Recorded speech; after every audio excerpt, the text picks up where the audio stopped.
नमस्कार विद्यार्थी मित्रांनो. मी प्राध्यापक Sontakke, head of commerce faculty. मित्रांनो, आज आपण फायनान्शियल अकाउंटिंग या विषयावर व्याख्यान बघणार आहोत. मित्रांनो, फायनान्शियल अकाउंटिंग हा विषय इंग्रजीमध्ये आहे आणि तो इंग्लिशमध्येच सॉल्व करायचा आहे. पण अनेकदा आपल्याला या कन्सेप्ट इंग्रजीमध्ये सहजतेने लक्षात येत नाही. हे मराठी मीडियमच्या विद्यार्थ्यांची समस्या आहे आणि ती दूर करण्यासाठी आज मी हाच विषय थोडंसं मराठी, थोडंसं इंग्रजी या पद्धतीने मी या ठिकाणी घेणार आहोत की जेणेकरून तुम्हाला हा विशिष्ट टॉपिक जो आहे तो सहजतेने समजेल. मित्रांनो, आपण आज या ठिकाणी जो विषय बघणार आहोत तो आहे सिंगल एंट्री सिस्टीम, ज्याला आपण एक नोंद पद्धती असं म्हणत असतो. अनेक व्यावसायिक असतात. त्या व्यावसायिकांना आपल्या अकाउंटच्या भाषेमध्ये डबल एंट्री सिस्टीमप्रमाणे अकाउंट कसे मेंटेन करावेत हे कळत नाही आणि म्हणून त्यांना जे सहजतेने समजेल त्या पद्धतीने ते पारंपरिक पद्धतीने काही हिशेब ठेवतात, पण जे तर्काच्या आधारावर आणि अकाउंटन्सीच्या सिद्धांतावर खरे ठरत नाही. परंतु त्या हिशेब ठेवण्याच्या पद्धतीमध्ये मुळे मात्र त्यांना आपण कोणाशी कशा पद्धतीने आर्थिक व्यवहार केलेला आहे हे त्यांना सहजतेने कळते. पण हे जरी खरं असलं तरी कायद्याच्या भाषेमध्ये त्याला कोणत्याही प्रकारचा थारा नाही, किंवा आपण असं म्हणूया कायद्यानुसार ते वैध नाही. म्हणजे उद्या तुम्हाला जर काही आकडेवारी दाखवायची असेल, हिशेब दाखवायचे असतील तर तुम्ही ते दाखवू शकत नाही, त्याला कायदेशीर मान्यता नाही. आणि म्हणून जर उद्या तुम्हाला इन्कम टॅक्स भरायचा आहे, म्हणजे आयकर भरायचा असेल, तर तो भरण्यासाठी आपल्याला विशिष्ट पद्धतीनेच अकाउंट मेंटेन करणं आवश्यक असतं. साधारणपणे फायनल अकाउंट तयार करावं लागतं, ज्याला आपण वार्षिक लेखेसुद्धा म्हणतो. त्यामध्ये साधारणतः कॅशबुक असेल, ट्रेडिंग अकाउंट असेल, प्रॉफिट अँड लॉस अकाउंट असेल आणि बॅलन्स शीट असेल, तर ते तयार करणं आवश्यक असतं. पण सिंगल एंट्री सिस्टीमच्या आधारे आपल्याला ते करणं थोडंसं कठीण जातं. आणि म्हणून हे जे काही व्यापारी, एकल व्यापारी, पानठेलावाला, दुकानवाला म्हणजे किराणा मालवाला किराणा सामान विकणारा असेल, छोटासा लहानसा पानटपरी असेल, तर यांनासुद्धा आपल्याला खऱ्या अर्थानं वर्षाच्या शेवटी किती नफा झाला की नुकसान झालं हे शोधून काढण्यासाठी फायनल अकाउंट तयार करावं लागतं. आणि म्हणून त्यांनी जे काही रेकॉर्ड तयार केले त्या रेकॉर्डच्या मदतीने आपल्याला या एकनोंद पद्धतीचे द्विनोंद पद्धतीमध्ये म्हणजेच डबल एंट्री सिस्टीममध्ये परिवर्तन करावं लागतं आणि आपल्याला फायनल अकाउंट तयार करावं लागतं, आणि तेच आयकर विभागाला वैध ठरते. आणि म्हणून आपण या ठिकाणी बघणार आहोत की सिंगल एंट्री सिस्टीमप्रमाणे लिहिलेल्या हिशोबाचं डबल एंट्री सिस्टीममध्ये कशा पद्धतीने आपण परिवर्तन करू शकतो किंवा कन्व्हर्जन करू शकतो. बघा, इथं म्हटलेलं आहे, in the conversion method the transactions of single entry system are converted into double entry system to show actual financial picture of the business. Single entry सिस्टीमचं डबल एंट्री सिस्टीममध्ये कन्व्हर्जन करणं, पण कशासाठी? तर त्या व्यवसायाची फायनान्शियल पोझिशन काय आहे हे दाखवण्यासाठी. आणि म्हणून आपल्याला या ठिकाणी बघायचं आहे की सिंगल एंट्री सिस्टीमला डबल एंट्री सिस्टीममध्ये कसं कन्व्हर्जन केलं जातं. मित्रांनो, हे सर्व करण्यासाठी आपल्याला काही अकाउंट मेंटेन करावे लागतात किंवा तयार करावे लागतात. मग त्यामध्ये कोणकोणते आहे, तर ओपनिंग स्टेटमेंट ऑफ अफेअर आहे. हे ओपनिंग स्टेटमेंट ऑफ अफेअर का तयार करायचं? सन्ड्री डेटर, या ठिकाणी टोटल डेटर अकाउंट म्हटलं आपण, त्याला तुम्ही सन्ड्री डेटर अकाउंट असंही म्हणू शकता. Total bills receivable account, only bills receivable अकाउंटसुद्धा म्हणू शकता. Total creditor account, that is called as a creditor account और sundry creditor account. You may be say total bills payable account also there. आणि नंतर आपले खऱ्या अर्थानं फायनल अकाउंट आहे. त्यामध्ये trading account, profit and loss account आणि balance sheet. हे जे ओपनिंग स्टेटमेंट ऑफ अफेअर आहे, हे आपण का तयार करायचं? विद्यार्थी मित्रांनो, सॉरी प्रत्येक वेळेसच आपल्याला ओपनिंग स्टेटमेंट ऑफ अफेअर तयार करावं लागतं असं नाही. परंतु जेव्हा आपण फायनल अकाउंट तयार करतो, तेव्हा फायनल अकाउंट तयार करताना आपल्याला त्या व्यापाऱ्याने सुरुवातीला किती भांडवल व्यवसायामध्ये आणलेलं आहे ते शोधून काढावं लागतं. काही वेळेस ते प्रॉब्लेममध्ये असतं, काही वेळेस नसतं. जेव्हा नसेल तेव्हा आपल्याला ओपनिंग स्टेटमेंट ऑफ अफेअर तयार करावं लागतं. मग हे ओपनिंग स्टेटमेंट ऑफ अफेअर म्हणजे काय आहे? हे तर हे दुसरं तिसरं काही नसून आपलं बॅलन्स शीट आहे.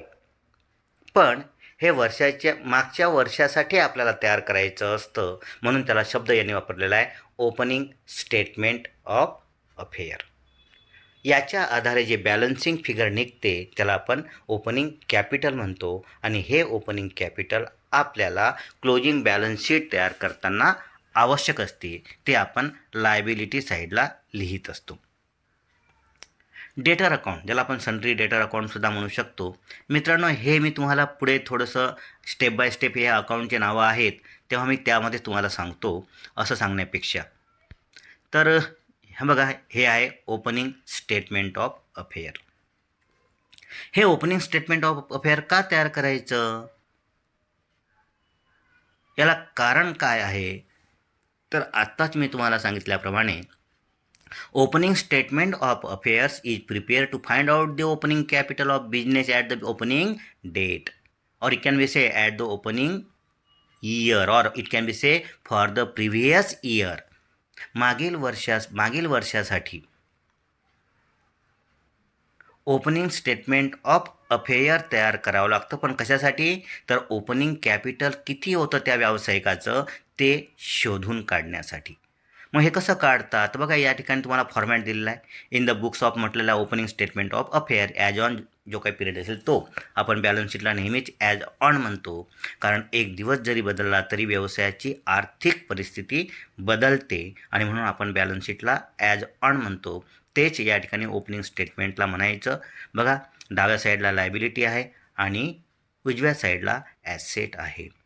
म्हणजे नियमाप्रमाणे डाव्या साईडला आपण जी काही लायबिलिटी लिहितो ते लिहायचं आहे आणि नियमाप्रमाणे ॲसेट साईडला जी काही आपल्या प्रिव्हियस इयरची ॲसेट असेल, पण प्रिव्हियस इयरची, ती लिहायची. आणि मग या ॲसेटमधून लायबिलिटी मायनस केल्यानंतर जी अमाऊंट शिल्लक राहते तिला आपण ओपनिंग कॅपिटल म्हणतो. इथे बघा, त्यांनी बॅलन्स इन फिगर म्हटलेलं आहे. म्हणजे बॅलन्सिंग फिगर जी काही येईल ती आपली ओपनिंग लायबिलिटी असते. ही ओपनिंग लायबिलिटी आपण करंट इयरच्या बॅलन्स शीटच्या लायबिलिटी साईडला लिहितो. ओपनिंग कॅपिटल म्हणजेच काय? तर व्यावसायिकाने व्यवसाय सुरू करण्यासाठी सुरुवातीला किती भांडवल आणलेलं होतं ते शोधून काढण्यासाठी. जर ही फिगर एक्झाम्पलमध्ये दिली असेल तर आपल्याला स्टेटमेंट ऑफ अफेअर तयार करण्याची गरज नाही. नंतर आपण म्हटलेलं आहे टोटल बिल्स रिसिवेबल अकाउंट, त्याला आपण सन्ड्री बिल्स किंवा not only sundry, it can be say bills receivable account. हे कशासाठी शोधून काढायचं, हे कशासाठी तयार करायचं? अनेकदा मित्रांनो, काही वेळेस काही मिसिंग ॲटम प्रॉब्लेममध्ये असतात. काही दिलेले असतात, काही दिलेले नसतात. जसं या ठिकाणी बिल्स रिसिवेबल अकाउंट आहे, तर करंट इयरला ॲक्च्युअल किती बिल्स होते हे काही वेळेस एक्झाम्पलमध्ये दिलेलं नसतं. या बिल्स रिसिवेबलमधून किती कॅश मिळाली कधी कधी हे लक्षात येत नसतं. कधी ओपनिंग बॅलन्स दिलेलं नसतं, कधी क्लोजिंग बॅलन्स दिलेलं नसतं. अशा वेळेस ते शोधून काढण्यासाठी आपल्याला बिल्स रिसिवेबल अकाउंट तयार करावं लागतं. हे तयार करताना मी नेहमीच विद्यार्थ्यांना सांगत असतो की बाबा रे, डेबिट साईडला काय लिहायचं आणि क्रेडिट साईडला काय लिहायचं. साधारणपणे हा काही नियम नाही, परंतु एक शॉर्टकट आहे की ॲसेट अकाउंट तयार करताना नेहमी लक्षात ठेवायचं, ओपनिंग बॅलन्स जे असतं ते नेहमीच डेबिट साईडला असते. काय बोललो मी? ओपनिंग बॅलन्स हे नेहमीच ॲसेट साईडच्या डेबिट साईडला. काही एक दोन अपवाद सोडले तर नियम लक्षात ठेवायचा. कोणता? ॲसेट अकाउंट तयार करताना ओपनिंग बॅलन्स नेहमीच डेबिट साईड. बस एवढंच. मग बाकीचं कसं लक्षात ठेवायचं? तर ओपनिंग बॅलन्सच्या विरुद्ध क्लोजिंग बॅलन्स. म्हणजेच जर ओपनिंग बॅलन्स ॲसेट साईडच्या डेबिट साईडला जात असेल तर निश्चितच क्लोजिंग बॅलन्स हे त्या विशिष्ट ॲसेटच्या कुठे जाईल? क्रेडिट साईडला जाईल. मग बाकीचे इफेक्ट कसे दाखवायचे? मी साधारणतः विद्यार्थ्यांना सांगत असतो आणि तुम्हालाही सांगतो की नेहमीच लक्षात ठेवायचं, आपली ॲसेट वाढत असेल तर या ठिकाणी त्या ॲसेट अकाउंटच्या डेबिट साईडला इफेक्ट दाखवायचा. आणि काही कारणास्तव तुमची ॲसेट कमी होत असेल तर नेहमीच त्या ॲसेट अकाउंटच्या क्रेडिट साईडला इफेक्ट दाखवायचा. पण पुन्हा मी या ठिकाणी सांगतो, काय सांगतो? फक्त एक नियम लक्षात ठेवायचा, दुसरा आपोआप लक्षात राहतो. म्हणून फक्त म्हणायचं, ॲसेट वाढली तर डेबिट साईड. कुठलेही कारण राहू शकतात. त्या कारणामुळे जर ॲसेट वाढली तर डेबिट साईड. याचाच अर्थ विरुद्ध नियम काय? ॲसेट कमी झाली तर क्रेडिट साईड. तर याप्रमाणे या ठिकाणी तुम्हाला नोंद या बिल्स रिसिवेबल अकाउंटमध्ये करावी लागते. डेटर अकाउंट मित्रांनो, अनेकदा सन्ड्री डेटर अकाउंट असतं. हे डेटर अकाउंट पण आपल्याला त्याच कारणामुळे शोधावं लागतं. अनेकदा ओपनिंग बॅलन्स दिलं नसतं, कधी क्लोजिंग बॅलन्स दिलं नसतं, कधी क्रेडिट सेल्स दिलेलं नसतं, कधी डेटरकडून किती पैसे मिळालेत ते दिलेलं नसतं, कधी वेगवेगळे डिस्काउंट दिले जातात, अलाउन्स दिले जातात, ते लक्षात येत नाही. आणि म्हणून हे शोधून काढण्यासाठी आपल्याला सन्ड्री डेटर अकाउंट तयार करावं लागतं. नियम तोच, डेटर अकाउंट म्हणजे आपली ॲसेट, आणि ॲसेटचा नियम काय? तर ओपनिंग बॅलन्स डेबिट साईड. याचाच अर्थ क्लोजिंग बॅलन्स क्रेडिट साईड. आणि पुन्हा दुसरा नियम माहीतच आहे, ॲसेट वाढली तर डेबिट साईड. याचाच दुसरा अर्थ, ॲसेट कमी झाली तर क्रेडिट साईड. आणि याप्रमाणे आपल्याला या ठिकाणी हे अकाउंट टॅली करावं लागतं आणि बॅलन्सिंग अमाऊंट शोधून काढावी लागते. नेक्स्ट अकाउंट मित्रांनो, बिल्स पेएबल अकाउंट. आता बिल्स पेएबल अकाउंट तुम्ही लक्षात घेतलं पाहिजे की हे अकाउंट काय आहे, कोणतं आहे? तर हे लायबिलिटी अकाउंट आहे. आणि मग लायबिलिटी अकाउंटचा नियम कसा लक्षात ठेवायचा? तर नेहमीच ॲसेटच्या विरुद्ध. आणि म्हणून मी नेहमी लक्षात तुम्हाला सांगतो, काय सांगतो? की ॲसेट अकाउंटचं ओपनिंग बॅलन्स डेबिट. याचाच अर्थ लायबिलिटीचं ओपनिंग बॅलन्स क्रेडिट साईडला. याचाच दुसरा अर्थ, लायबिलिटीचं क्लोजिंग बॅलन्स डेबिट साईडला. मग ट्रान्झॅक्शनचा नियम कसा लक्षात ठेवायचा? एकदम सोपं. तुमची लायबिलिटी, आता बघा, एकदम विरुद्ध नियम लक्षात ठेवायचं. कोणाच्या? ॲसेटच्या विरुद्ध. ॲसेटबद्दल काय सांगितलं? ॲसेट वाढली की डेबिट, म्हणजेच कमी झाली की क्रेडिट. लायबिलिटीला एकदम विरुद्ध, लायबिलिटी वाढली की क्रेडिट आणि लायबिलिटी कमी झाली की डेबिट. याप्रमाणे या ठिकाणी ट्रान्झॅक्शन रेकॉर्ड करायचे आणि बॅलन्सिंग फिगर काढायची. बॅलन्सिंग फिगर या ठिकाणी कधीकधी तुम्हाला टोटल क्रेडिटर शोधून काढावं लागतं. टोटल क्रेडिटसाठी आपल्याला त्या ठिकाणी क्रेडिटर अकाउंट आहेच, परंतु बिल्स पेएबलपैकी किती तुम्ही त्या ठिकाणी लोकांना इश्यू केलेत बिल, ते कधी कधी काढावं लागतं. कधी ओपनिंग बॅलन्स, कधी क्लोजिंग बॅलन्स नसते, कधी आपण कॅश पेड केलं का हे कधी कधी नसतं. तेव्हा ते शोधून काढताना आपल्याला अशा प्रकारचं मिसिंग आयटम शोधून काढण्यासाठी बिल्स पेएबल अकाउंट कधी कधी तयार करावं लागतं. क्रेडिटर अकाउंट मित्रांनो, ज्याला आपण सन्ड्री क्रेडिटर अकाउंटसुद्धा म्हणतो, हे सुद्धा का तयार करायचं? तर अनेकदा आपल्याला ओपनिंग बॅलन्स आणि क्लोजिंग बॅलन्स दिलेलं नसतं, कधी कधी क्रेडिट परचेस एक्झाम्पलमध्ये दिलेलं नसतं. मग ते शोधून काढण्यासाठी आपल्याला अशा प्रकारे सन्ड्री क्रेडिटर अकाउंट तयार करावं लागतं.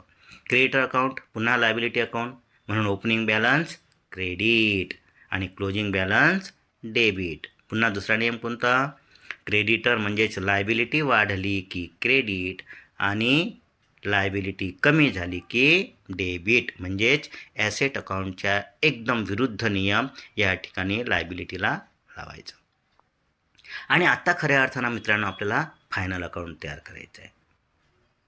फायनल अकाउंट आपण का तयार करतो? तर आपल्याला त्या विशिष्ट फायनान्शियल इयरमध्ये किती प्रॉफिट झाला की किती लॉस झाला ते शोधून काढायचं असतं आणि त्या विशिष्ट वर्षाच्या शेवटी आपल्या व्यवसायाची फायनान्शियल पोझिशन काय आहे, आर्थिक स्थिती कशी आहे ते दाखवण्यासाठी सुद्धा आपल्याला या ठिकाणी अनेकदा काय करावं लागतं?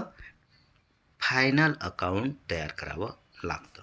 मग या फायनल अकाउंटमध्ये पहिलं अकाउंट आहे ट्रेडिंग अकाउंट, जे पूर्ण 12 महिन्यासाठी असते. आणि म्हणून बघा काय म्हटलं आहे, for the year ended. For the year ended म्हणजे पूर्ण 12 महिने. ट्रेडिंग अकाउंटचं काय मित्रांनो? तर बघा काय लिहिलेलं आहे, trading account is prepare to find out the gross profit और gross loss and all the direct expenses are recorded on the debit side and direct income recorded on the credit side, and the balance figure should maybe gross profit or gross loss. And this is the format of trading account which is prepared by the businessman in double entry system and by the auditor in single entry system. It can be said.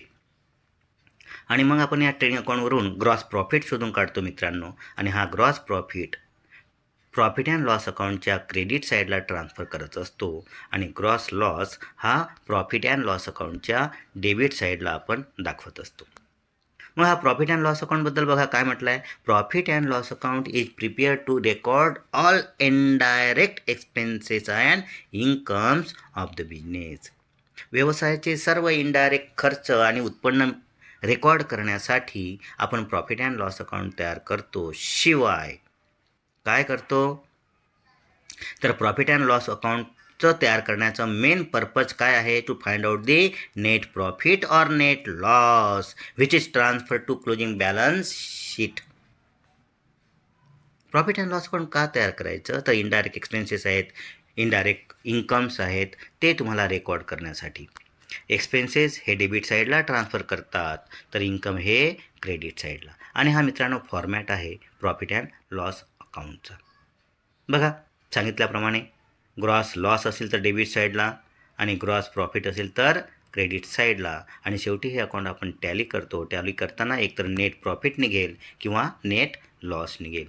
Credit side heavier असेल तर net profit निघेल आणि debit side heavier असेल than credit side, then it will be net loss which is transferred to closing balance sheet. हा मित्रांनो balance शीटचा format closing balance sheet आपण असं म्हटलेलं आहे, कारण या ठिकाणी ओपनिंग स्टेटमेंट ऑफ अफेअर तयार करावं लागतं. त्याच्यामुळे मित्रांनो बॅलन्स शीट का? Balance sheet is a statement. लक्षात ठेवा, बॅलन्स शीट हे स्टेटमेंट आहे, हे अकाउंट नाही. आणि म्हणून याला आपण अकाउंट शब्द वापरलेला नाही आणि म्हणून याला डेबिट आणि क्रेडिट साईड नसते. मग बॅलन्स शीट काय आहे? Balance sheet is also called as the mirror of the business because it shows the true and accurate financial condition of the business. Balance sheet काय आहे? तर बॅलन्स शीट एक व्यवसायाचा आरसा आहे. जसा आपण आरशासमोर उभं राहतो तेव्हा आपण कसे आहोत, चांगले आहोत, वाईट आहोत, आपले केस, नाक, डोळे बरोबर आहे की नाही, दिसतं आपल्याला, क्लिअर पोझिशन आपली दिसते. त्याचप्रमाणे म्हणजे आरसा खोटं बोलत नाही, त्याचप्रमाणे बॅलन्स शीट आहे ही व्यवसायाचा आरसा आहे. व्यवसायाची आर्थिक स्थिती कशी आहे हे सांगण्याचं काम बॅलन्स शीट करत असते. आणि म्हणून बॅलन्स शीट असल्यामुळे दोन साईड राहतील, एक लायबिलिटी, दुसरी ॲसेट. ॲसेट साईडला ॲसेट येईल, लायबिलिटी साईडला लायबिलिटी येईल. पण कॅपिटल लिहिताना मात्र लक्षात ठेवायचं, आपण जे स्टेटमेंट ऑफ अफेअर सुरुवातीला बघितलं त्यामध्ये जो कॅपिटल येतो तो कॅपिटल ॲज इट इज इथं लिहायचं. पुन्हा जर कॅपिटलवर काही इंटरेस्ट चार्ज करायचा असेल तो इंटरेस्ट ॲड करा. नेट प्रॉफिट असेल तो नेट प्रॉफिट ॲड करा. या नेट प्रॉफिटमधून ड्रॉईंग लेस करा, लॉस असेल, नेट लॉस असेल तो पण मायनस करा आणि नंतर उरलेली अमाऊंट ही बाहेर लिहा. शेवटी तुम्हाला या ठिकाणी आपोआपच हे अकाउंट काय होतं, बॅलन्स शीट टॅली होतील. बॅलन्स शीट जर टॅली झाली नाही तर समजून घ्यायचं आपला कुठंतरी काहीतरी चुकलेलं आहे. मित्रांनो, काही इम्पॉर्टंट ॲडजस्टमेंट आहेत. त्या ॲडजस्टमेंटचा इफेक्ट कसा दाखवायचा हे या ठिकाणी लिहिलेलं आहे. हे आपण पुढच्या लेक्चरला बघणार आहोत. पण तरीही काय काय झालेलं आहे, bills receivable received during the year ही एक ॲडजस्टमेंट राहू शकते. Bills payable issued during the year अशी पण ॲडजस्टमेंट राहू शकते. मग त्याचा इफेक्ट कसा होईल दोन ठिकाणी तो बघा, तिथे दिलेला आहे ए आणि बी. बिल्स रिसिवेबल डिसऑनर्ड ही एक ॲडजस्टमेंट राहू शकते. बिल्स पेएबल डिसऑनर्ड अशी ॲडजस्टमेंट राहू शकते. Bills receivable endorse during the year पुन्हा 6 bills receivable endorse dishonoured, discount allowed, allowances given असंही राहू शकते. पुढली ॲडजस्टमेंट 8, 9, 10, 11, 12 आणि 13 या ॲडजस्टमेंट आहेत. पुन्हा इकडे ॲडजस्टमेंट आहेत. यांचा इफेक्ट कसा कसा होतो हे आपल्याला या ठिकाणी बघून घ्यायचं असतं. त्याचा इफेक्ट कसा होईल, काय होईल हे आपण पुढच्या लेक्चरला मित्रांनो बघणार आहोत. आपण इथेच थांबूया. धन्यवाद.